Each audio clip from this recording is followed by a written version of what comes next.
Hey everybody, we're back. We have baked the cake. I've trimmed off the top, I've taken it out of the pans. You can kind of see it a little bit here. You'll be able to see it a little bit more when we assemble it, but it came out perfect. So it smells so good in here. You guys definitely have to try this cake. You can do it.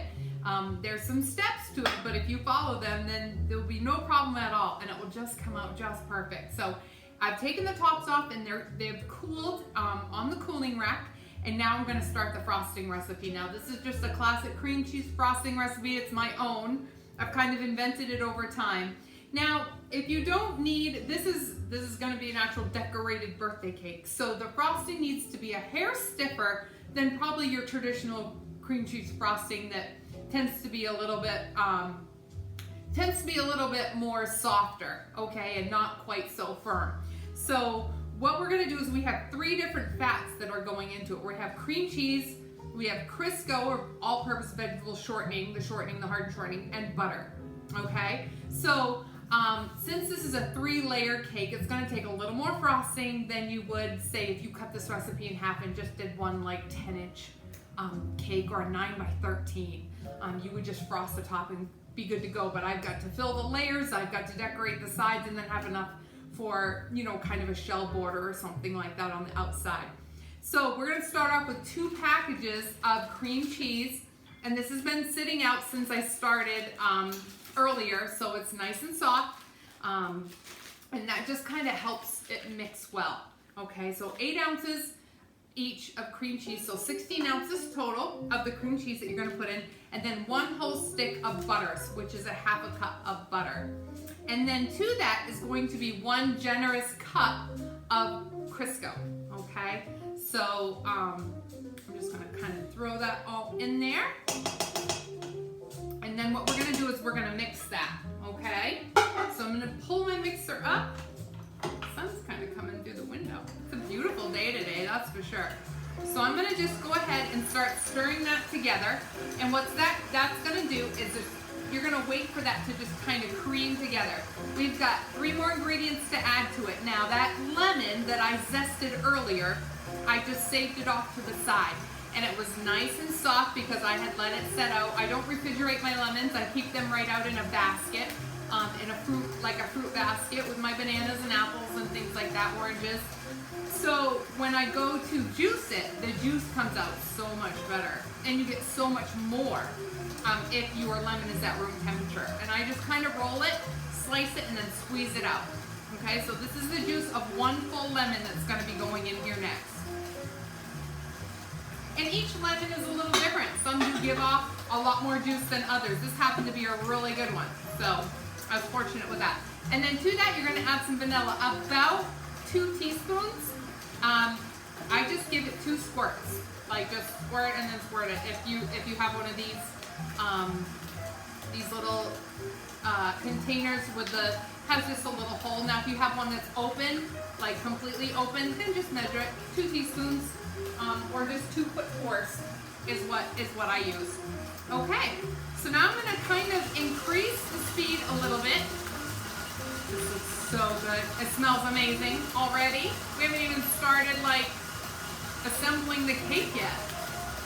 I love carrot cake. Carrot cake is like one of those go-to things. I just love it so much. All right, we're going to reduce the speed down now, back down to the first setting.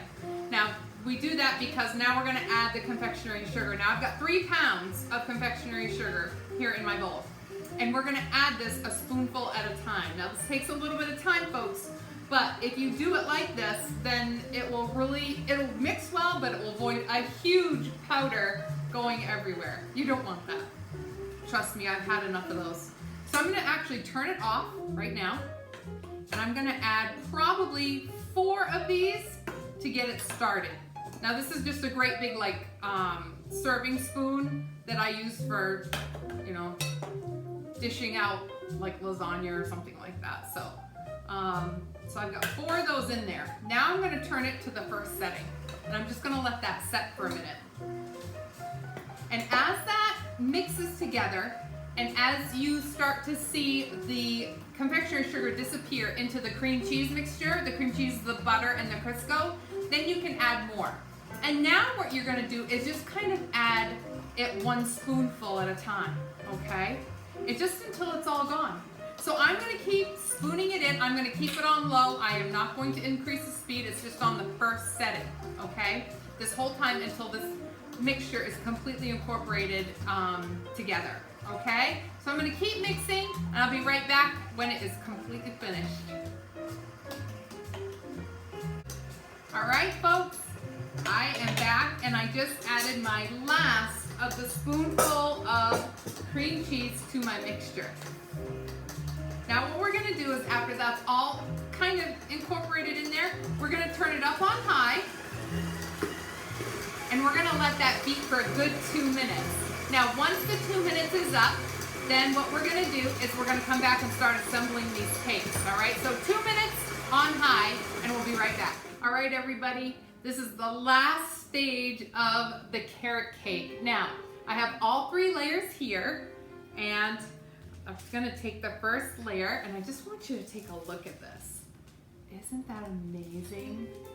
Oh my goodness, it's perfect. It came out absolutely perfect.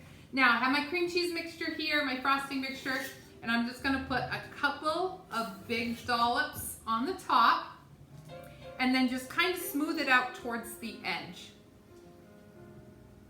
And you don't need a ton in between the layers, but you do want enough so that you can definitely taste it with each bite. Now this frosting mix, I'm just using a little angled spatula to go ahead and put these on. So then I'm gonna do layer number 2.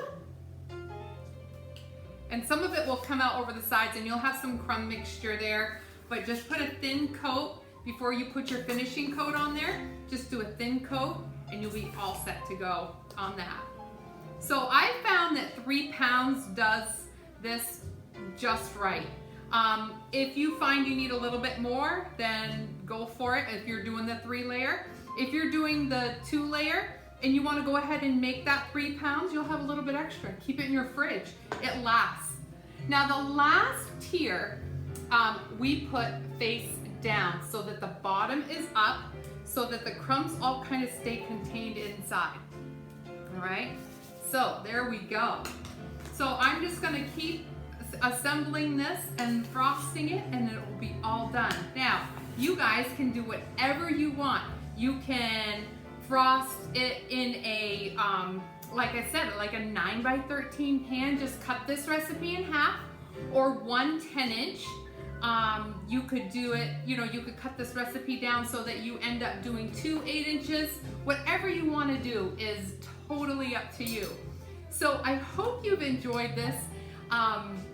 And I know that my niece's future husband is going to enjoy it. His name's Peter too. Yeah, so we have 2 Peters in our family. So we call him Dee Dee's Peter and Sadie's Peter.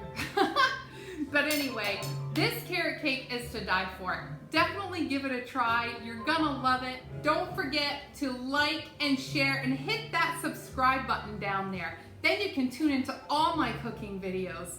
So don't forget, whatever you do, you make it with love. See you next time, everybody.